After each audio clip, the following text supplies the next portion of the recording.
Salut à tous et bienvenue sur Maxi Fourmi. Aujourd'hui on va se retrouver avec les Camponotus Ligniperda.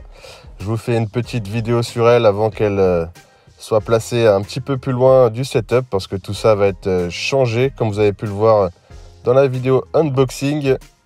Et là actuellement ça fait quasiment 24 jours que les œufs sont là, donc on devrait pouvoir apercevoir des larves si tout se passe bien. Donc on va voir ça ensemble tout de suite. J'avais eu un petit peu peur parce qu'elle se nourrissait plus à vue d'œil. Les mouches ne bougeaient pas, je les voyais rarement sortir, mais là je vois qu'elles ont commencé à reprendre un petit peu à bouffer, donc je suis très content.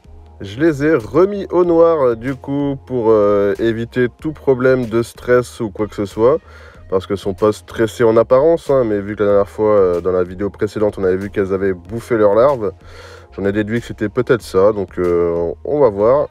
On va essayer de regarder un petit peu ensemble l'état du couvain. Alors, je crois apercevoir quelque chose. Et ouais, super. Bon, il y a une larve, du coup c'est cool.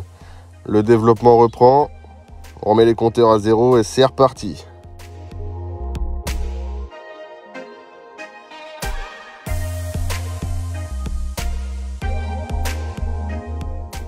Ça me faisait un petit peu flipper cette histoire de couvain qui se développait pas, mais là du coup je suis plutôt content. On devrait pouvoir apercevoir une nouvelle ouvrière d'ici la fin de leur année, hein, parce que faut savoir que les Ligniperda vers fin août il n'y a plus de développement, ils partent en diapause quasiment directement après, hein, donc faut qu'ils se manient un petit peu le cul, hein. Après pour ma part ils ne mangent pas de verre de farine pour l'instant, même coupé en petits morceaux. Ils se contentent de mouches et de liquide sucré pour l'instant. Ils ne mangent rien d'autre. J'ai tout essayé pourtant, hein, mais ils mangent vraiment rien d'autre que ça.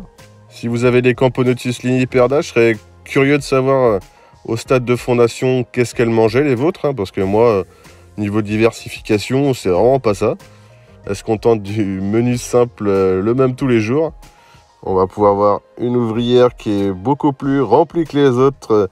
Celle-là, elle mange bien à la cantine. Pourtant, c'est pas celle-là qu'on voit se bouger le cul dans l'air de chasse. Hein, donc, elle sert juste de frigo. Elle est là dans le tube en frigo, tranquillement. Elle bouge pas. Et puis la reine qu'on aperçoit derrière aussi, pareil. Hein, on peut pas dire qu'elle soit en manque de nourriture, je pense. Hein, elle est plutôt bien dodue. Mais si cette grosse morphale pouvait éviter de me bouffer ses larves cette fois-ci, ça m'arrangerait grandement. En tout cas, les ouvrières passent leur temps à s'échanger de la nourriture entre Phallaxi. Donc c'est toujours agréable à regarder, même si là je les ai un petit peu cachés ces temps-ci. Donc ça fait toujours plaisir de regarder un petit peu ces belles Camponotus. Et en parlant de Camponotus, d'ailleurs, il devrait y avoir prochainement une nouvelle arrivante à la maison, qui sera vraiment impressionnante et qui ne laissera pas indifférent de par sa taille. J'ai hâte de vous la présenter. Retrouvez ça bientôt sur la chaîne, ça arrive.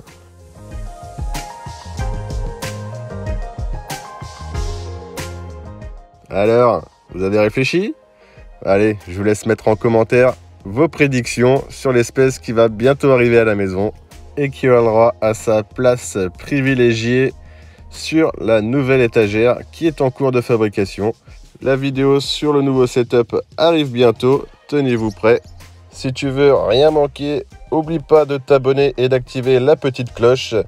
Et moi, il ne me reste plus qu'à vous dire à la prochaine. Kenavo!